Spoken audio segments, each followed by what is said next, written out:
Hello guys, welcome to Others English classes and welcome to yet another important video in the History of English Literature series. So far we have covered 4 videos in the series and we have also covered 4 essays in those 4 videos, namely Anglo-Saxon period, Anglo-Norman period, Age of Chaucer and Age of Revival. And today in the 5th video we are going to talk about Elizabethan period. Elizabethan period is said to be one of the most period in the history of English literature. This is known as the golden period. Why it is called golden period? Because some really amazing writers, some really prominent writers were born in this period. And they started writing in this period, and one such example is William Shakespeare. So Elizabethan period started in the year 1558 and it continued till 1603, and during this period a lot of important socio-economic changes happened in the England. The first important thing in regards to this period is that Elizabeth, the great queen, was ruling England. During this period, she is known as the Virgin Queen because she never married and she brought a lot of political stability in England.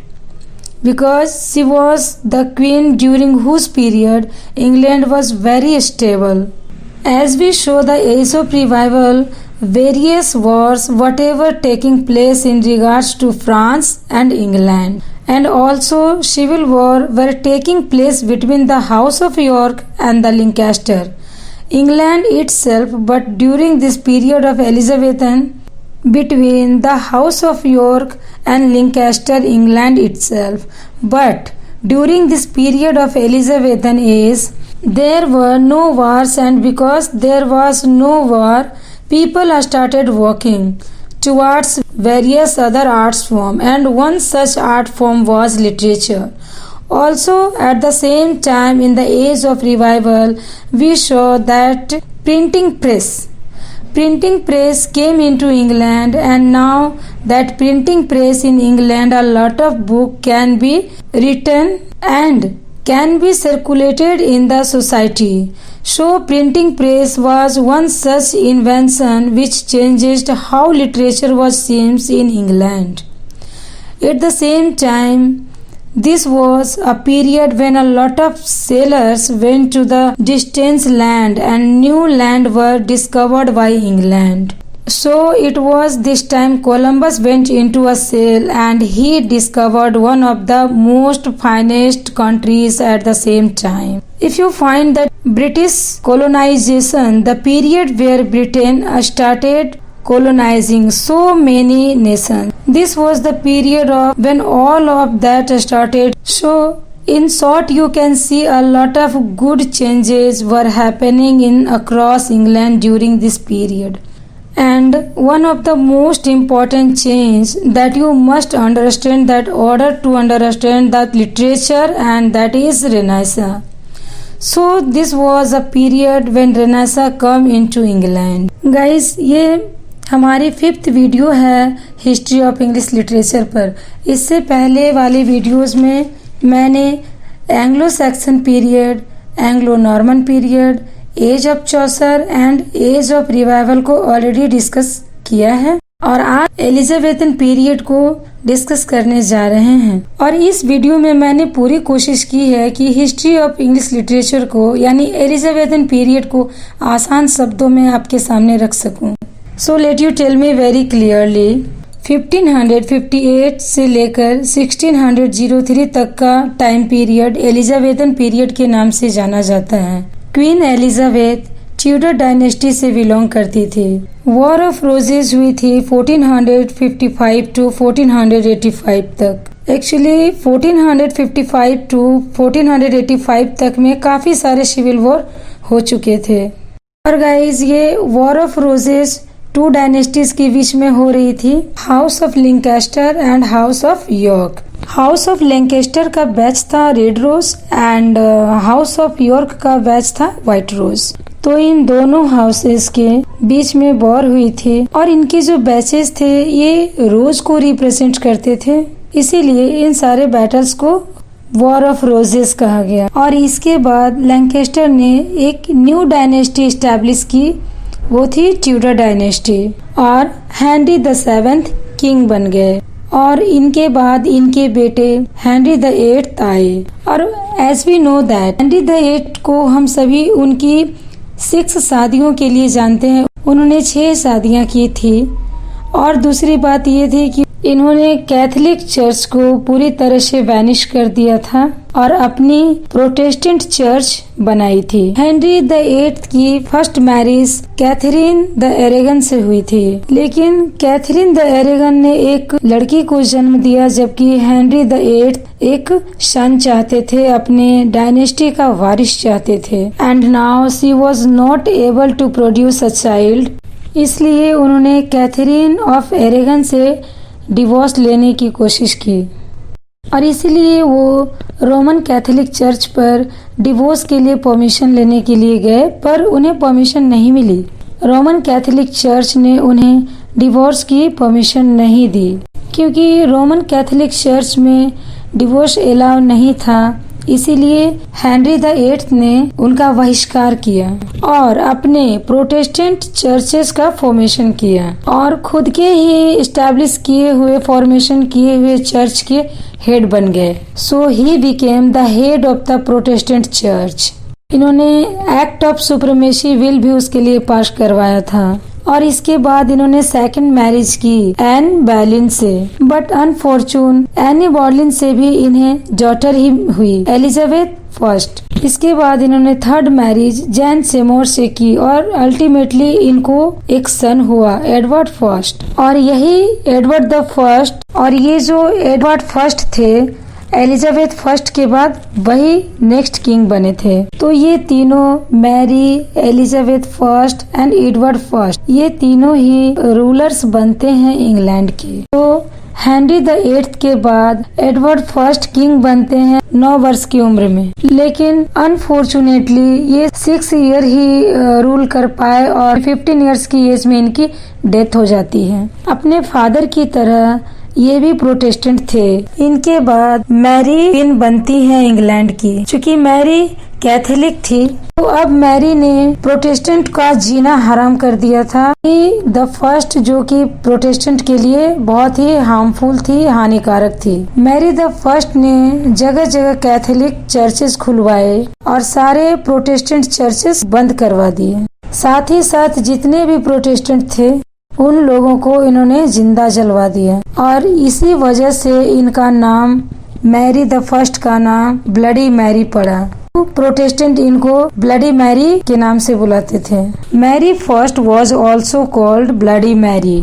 Mary the first के death के बाद Elizabethan first queen बनी England की and she was the last monarch of Tudor dynasty. Elizabeth first is a tolerant queen. ये एक बहुत ही अच्छी queen बनी। ये थी तो प्रोटेस्टेंट बट इन्होंने कभी भी कैथोलिक को परेशान नहीं किया। And she became the supreme governor of church.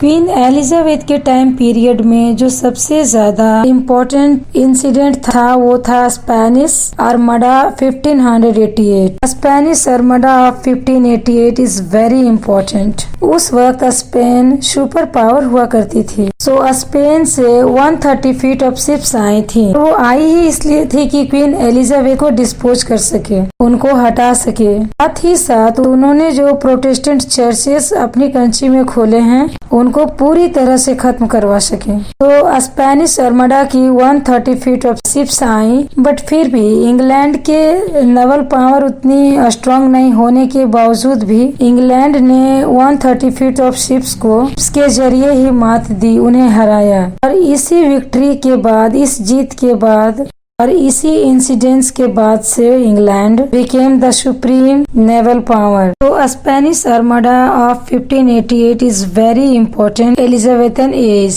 Now age of discoveries and exploration, उसमें बहुत सारे नए नए कॉलोनीज का डिस्कवर हुआ such as Asia, Africa and America also.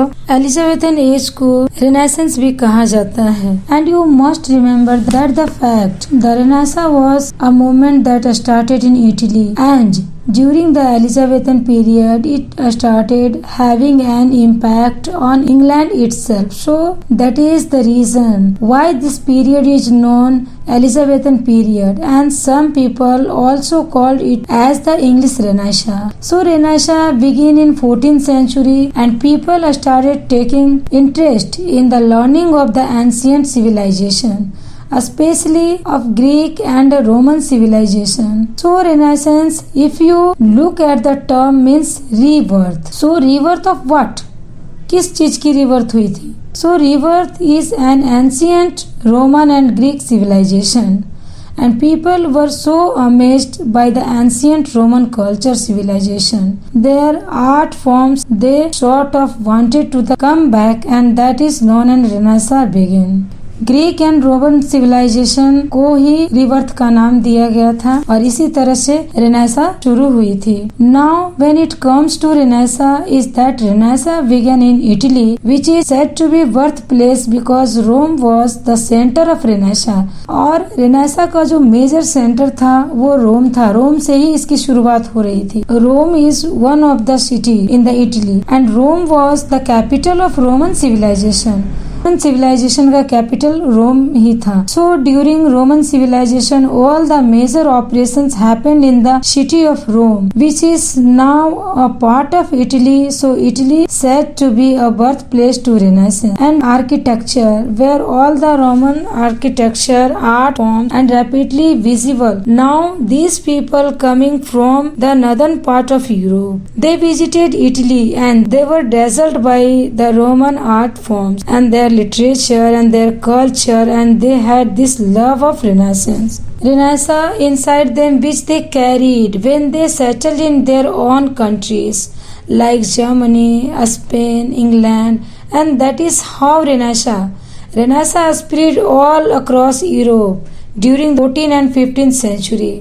What you also need to understand here is that Renaissance spread across Europe by phenomena called cultural diffusion. When it comes to Renaissance, two other important terms you might come across: the cultural diffusion and Renaissance humanism. Now let us understand that one by one. Cultural diffusion is basically the idea where the main idea of spreading across from a center point of others. So just like Renaissance began to Italy and it branched out the other parts of Europe, similarly, if we have any idea that has a center point and from where it moves on to the other part, that is called cultural diffusion. Then we have humanism. What is humanism? Let's discuss. Humanism is a philosophy which says that humans have worth, dignity and power. So humanism basically believes that life should be centered around humanity and reason, and it should not be centered around church and its regulation. Church और regulation के बीच में but करके नहीं होना चाहिए. So we all know that before Renaissance come into England, church was having supreme power over everybody. So even the place, literature, art, everything was centered around church. Between Renaissance come, they kind to start with the idea that human are important. Human are the finest creation of God, and therefore life should be centered around reason, which is one of the most important facilities and faculty of humans, and it should be centered around humanity and should not be centered Bible and church and its regulation. Humanity कैसा होना चाहिए? Bible और church और इसके regulations पर based नहीं होना चाहिए। Now we had a detailed discussion on Renaissance and on the Elizabethan period. It is time to look at some famous literary works and some important writers. If you look at the works written during the Elizabethan period, you will find that belong either these two categories. Either they were dramas written by playwrights or they were poets. So drama and poetry and some famous sonnets written by them. Novels did not start during this period. इस period में novel अभी लिखना start नहीं हुआ था. So there were no novels. At times there were some pamphlets and essay written by writers like Francis Bacon and playwright Robert Greene. So in this particular lecture I am going to take you through the major dramatists and major poets. Now let's look at the major dramatists who were writing during this period. Without any doubt we have William Shakespeare.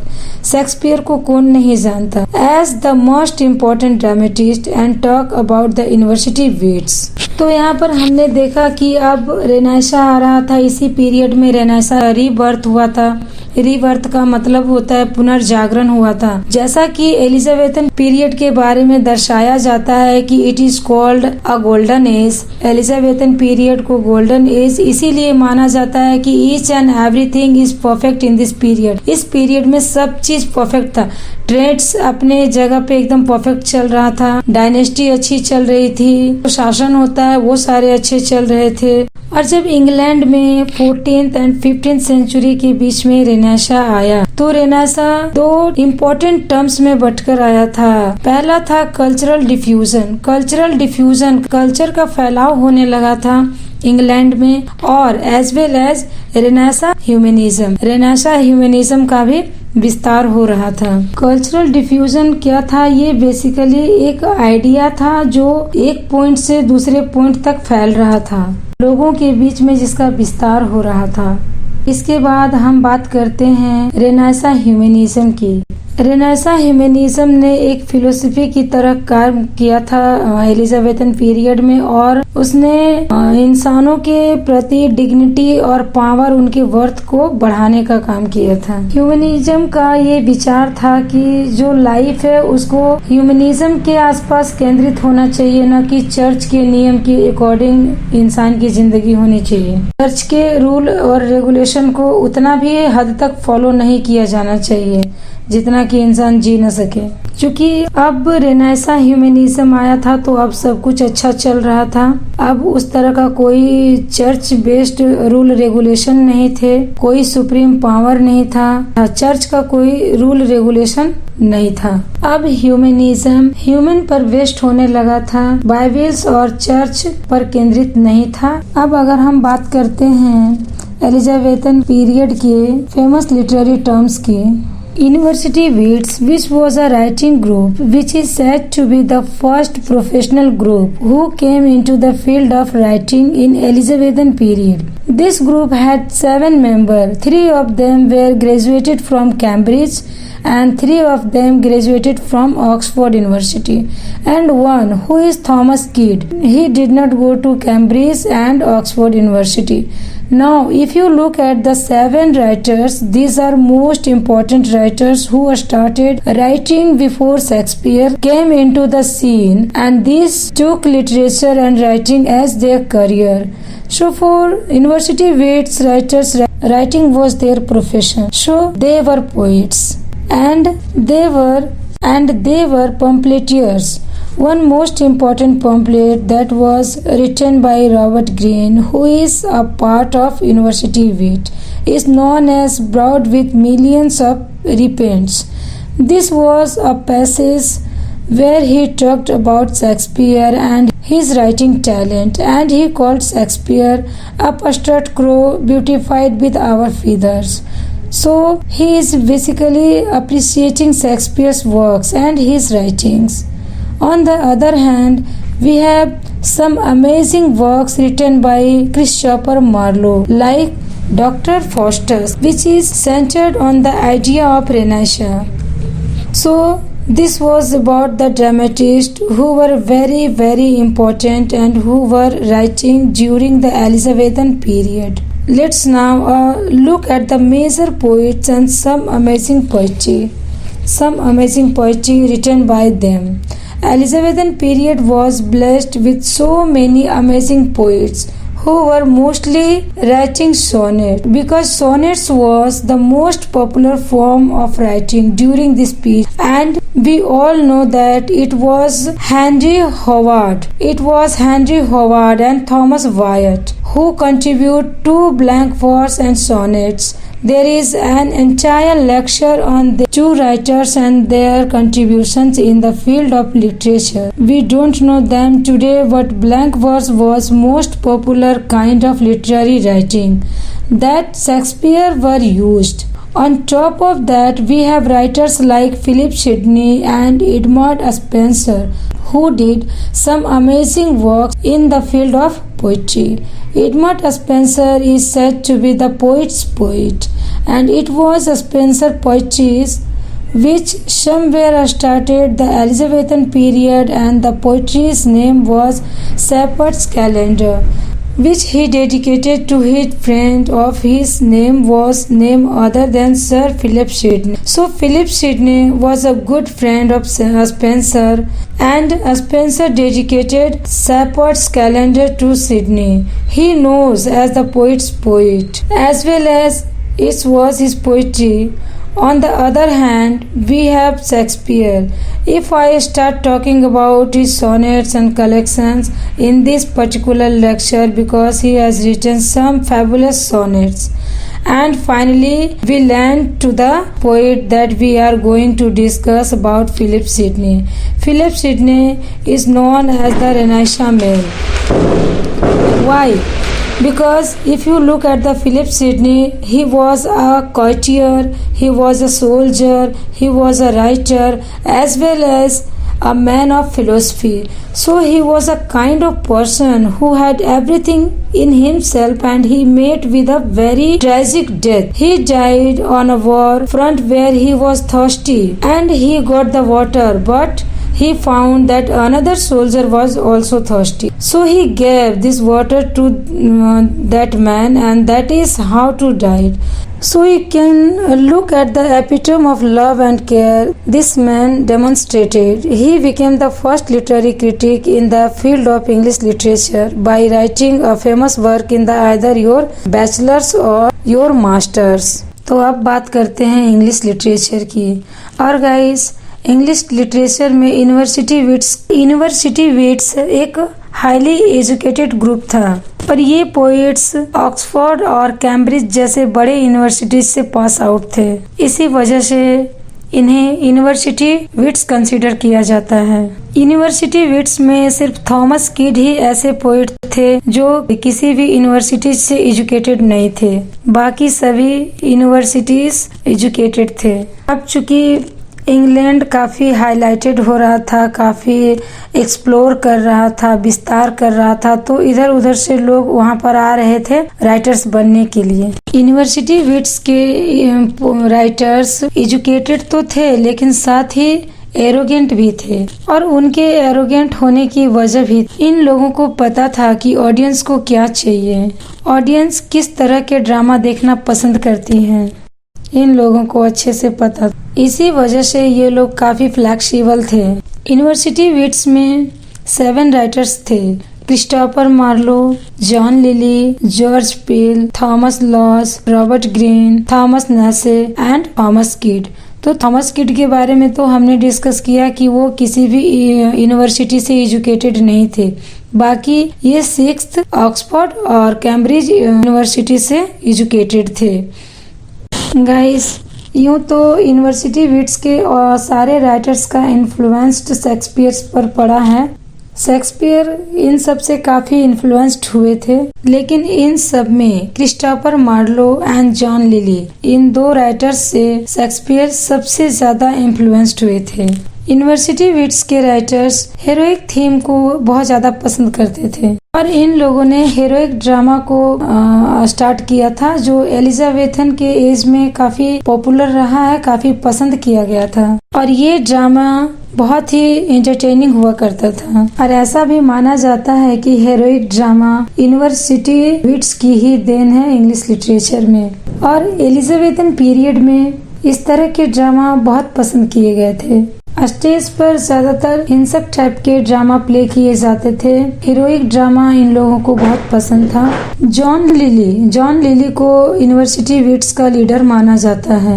John lily बहुत ही ज्यादा popular writer थे, लेकिन फिर भी John lily को उनका वो right position नहीं मिला जिन्हें ये डिजर्व करते थे। अब हम बात करते हैं जॉर्ज पील की। अगर बात जॉर्ज पील की करें तो इनके वर्क्स में लंदन का हिस्ट्री दिखता है। जो जिंदगी लंदन के लोग जीते हैं, उसी जिंदगी को इन्होंने स्टेज पर उतारा था। और इनके प्लेस में देशभक्ति भी देखी जाती थी, क्योंकि एलिजाबेथन पीरियड में इंग्लैंड हर तरफ से तरक्की कर रहा था, विस्तार कर रहा था, एक्सप्लोर कर रहा था। और पड़ोसी देशों से फ्रांस और पेरिस से, स्पेन से टक्कर ले रहा था डेवलपमेंट के फील्ड में। साथ ही साथ जॉर्ज पील ब्लैंक वर्स में भी काफी माहिर थे, और इन्होंने अपनी राइटिंग्स में ब्लैंक वर्स को काफी डेवलप किया है। जॉर्ज पील की कुछ इम्पोर्टेंट वर्क्स हैं। अरेंजमेंट ऑफ पेरिस में, इस वर्क में उन्होंने क्वीन एलिजाबेथ को अप्रिशिएट किया है, उनके तारीफों के पुल बांधे हैं। ऐसा भी कह सकते हैं कि इन्होंने क्वीन एलिजाबेथ की फ्लैटरी की है, चापलूसी की है। जॉर्ज पील बहुत ही खुशमिजाज किस्म के थे और इन्होंने काफी एंजॉय किया था अपनी लाइफ में। और इनकी डेथ ओनली 40 की एज में हो जाती है, साइफिलिस नामक एक डिजीज के कारण। साइफिलिस एक खतरनाक इन्फेक्शन होता है। नेक्स्ट है रॉबर्ट ग्रीन। ऐसा कहा जाता है कि इन्होंने अपने करियर के लिए अपनी फैमिली से दूर चले गए और अपनी फैमिली को छोड़कर ये लंदन आए थे थिएटर में काम करने के लिए। नेक्स्ट थे थॉमस नेस। ये कैम्ब्रिज यूनिवर्सिटी से एजुकेटेड थे और 1586 में ये लंदन पहुंचे थे। और इन्होंने बहुत सारे प्लेस लिखे थे, लेकिन इन्होंने जितने भी प्लेस लिखे हैं उनका कोई एविडेंस नहीं है कि ये सारे प्लेस इन्होंने अकेले लिखे हैं या फिर किन्हीं की हेल्प से लिखे हैं। मगर हाँ, उनका एक वर्क है जो जाना जाता है कि थॉमस नेस ने ही इसे लिखा है, summers last will and testament. ये इनकी अपनी प्ले है। थॉमस नेस पैम्पलेट्स के लिए जाने जाते थे। इन्होंने जीसस थॉमस पर एक सटायर लिखा था, क्राइस्ट टीयर्स ओवर जेरूसलम, और इसके बाद ही इनको जेल में बंद भी किया गया था। इसके बाद है थॉमस लॉ। ये ऑक्सफोर्ड यूनिवर्सिटी से ग्रेजुएट थे। अब यूनिवर्सिटी विट्स के बाद आते हैं, अब बात करते हैं एडमंड स्पेंसर की। He was a greatest non dramatic poet. वो बहुत ग्रेट तो थे, लेकिन उन्होंने कोई ड्रामा नहीं राइट किया है। इन्होंने कोई भी ड्रामा नहीं लिखा है, जबकि एलिजाबेथन एज में ड्रामा बहुत इम्पोर्टेंट थे, लेकिन इन्होंने कोई भी ड्रामा नहीं लिखा। इनका जो सबसे पहला वर्क था वो था Shepherd's Calendar, which was dedicated to sir Philip Sidney. ये उन्होंने सर फिलिप सिडनी को डेडिकेट किया था। सो शेपर्ड कैलेंडर 1579 में पब्लिश हुआ था। और स्पेंसर ने इस वर्क में आर्काइक वर्ड्स यूज किए हैं और इसमें unrequited love of Colin Clout for Rosalind दिखलाया गया है। रोजालिंड के प्रति कॉलिन का लव दिखाया गया है कि रोजालिंड उनके लव को रिस्पॉन्ड नहीं कर रही है। स्पेंसर का नेक्स्ट वर्क है एस्टोफेल, जो कि 1586 में पब्लिश हुई थी, और ये एक पोस्टोरल एलिगी है जो कि इन्होंने फिलिप सिडनी के डेथ पर लिखी थी। नेक्स्ट वर्क है एमोरेटी, पब्लिश हुई थी 1595 में। ये सोनेट है, इनका सोनेट सीक्वेंस है। इनका नेक्स्ट वर्क एपिथेल्मिया, ये एक मैरिज सॉन्ग है और ये एपिथेल्मियन 1595 में पब्लिश हुई थी। इनका नेक्स्ट वर्क है प्रोथेल्मियन, ये भी एक मैरिज सॉन्ग है और ये 1596 में पब्लिश हुई। इनका नेक्स्ट वर्क है द फेरी क्वीन, ये काफी फेमस है और इसमें 24 बुक्स का ये एक कलेक्शन है। 24 बुक्स कंप्लीटेड करने थे, लेकिन इन्होंने सिर्फ 6 बुक को ही कंप्लीटेड किया है और इसे द फेरी क्वीन में ही इन्होंने सबसे पहले स्पेंसरियन स्टेंजा का यूज किया, जिनका राइम है AB BC, so that is very important. और एलिजाबेथन पीरियड के नेक्स्ट इम्पोर्टेंट पोइट हैं सर फिलिप सिडनी। इनके मोस्ट इम्पोर्टेंट वर्क हैं द लेडी ऑफ मे, ये एक मास्क है, मास्क कहा जाता है कठपुतली के कठपुतली के डांस को। नेक्स्ट है एस्ट्रोफल एंड एस्टेला, ये एक सोनेट सीक्वेंस है, इसमें 108 + 11 सॉन्ग्स हैं। नेक्स्ट है प्रोज पोस्टोरल रोमांस, ये एक रोमांस वर्क है। एन अपोलॉजी फॉर पोइट्री, ये इनका क्रिटिकल वर्क है। नेक्स्ट राइटर थे क्रिस्टोफर मार्लो, ये सिर्फ ट्रेजेडी वर्क लिखते थे और इनकी काफी अर्ली एज में डेथ हो गई थी, महज 29 इयर्स ओल्ड में ही। इनका राइटिंग करियर सिर्फ 5 साल का ही रहा। इनके प्रोमिनेंट वर्क्स थे the Jews of Malta, Edward second, doctor fosters, Chamberlain the great. अगर बात करते हैं विलियम शेक्सपियर की, तो उनके 154 सोनेट्स थे, 4 लॉन्ग पोएम्स थे, 38 प्लेस थे। शेक्सपियर का फर्स्ट फोलियो 1623 में इनके डेथ के कुछ साल बाद पब्लिश हुआ था, उसमें 36 प्लेस थे, जिनको पब्लिश करवाया था जॉन हैमिंग्स एंड हेनरी कैंडल के द्वारा। और एलिजाबेथन एज इतना वास्ट है कि इनको एक वीडियो में कवर कर पाना संभव नहीं है, पॉसिबल नहीं है, फिर भी मैंने कुछ हद तक इनको कवर अप करने की कोशिश की है इस वीडियो में। शेक्सपियर जो अपने सोनेट्स और ड्रामा के लिए काफी फेमस हैं, उनके सारे ड्रामा, उनकी ट्रेजेडी, उनके हिस्टोरिकल प्लेस, उनके सोनेट्स उस समय एलिजाबेथन पीरियड में सबसे ज्यादा फेमस वर्क शेक्सपियर के ही रहे। शेक्सपियर न सिर्फ एक बड़े ड्रामेटिस्ट थे, ड्रामेटिस्ट होने के साथ साथ वे एक एक्टर, प्लेराइट, थिएटर ऑनर और एज वेल एज वे एक बहुत अच्छे बिजनेसमैन भी, जिन्हें मार्केट का एक गुड सेंस था। उन्हें पता था कि ऑडियंस को क्या चाहिए और ऑडियंस को कैसे थिएटर तक लेकर आना है, और इस तरह से शेक्सपियर ने लिटरेचर का भरपूर इस्तेमाल किया है पैसा कमाने के लिए। शेक्सपियर का एकमात्र मकसद पैसा कमाना ही था, उन्हें नाम और शोहरत नहीं चाहिए था। इनके लिए लिटरेचर महज एक बिजनेस था, और इस तरह से शेक्सपियर की पॉपुलैरिटी काफी बढ़ने लगी थी, और उनके सक्सेस को देखकर उनके कंटेम्प्रेरी राइटर्स वो उनसे काफी जेलस फील करने लगे थे। लंदन में 2 बड़े थिएटर हुआ करती थी, the globe and the black fryers, और इन कंपनियों के शेयर होल्डर्स शेक्सपियर ही बन गए। एंड फाइनली 23 अप्रैल 1616 को शेक्सपियर की डेथ हो जाती है। ओवरऑल हम लोग कह सकते हैं कि एलिजाबेथन पीरियड में सब कुछ बहुत अच्छा था, बिजनेस बहुत अच्छे थे, इंग्लैंड का एक्सप्लोर हो रहा था, उनका विस्तार हो रहा था, और जो क्वीन एलिजाबेथ थी वो काफी काइंड हार्टेड लेडी थी, उनका रूल करने का तरीका बहुत अच्छा था, वो सबके लिए सोचती थी, इसीलिए एलिजाबेथन एज को गोल्डन एज कंसीडर किया जाता है। तो गाइस, आई होप कि ये वीडियो आप लोगों के लिए हेल्पफुल रहा हो। मिलते हैं नेक्स्ट वीडियो में। Thanks for watching.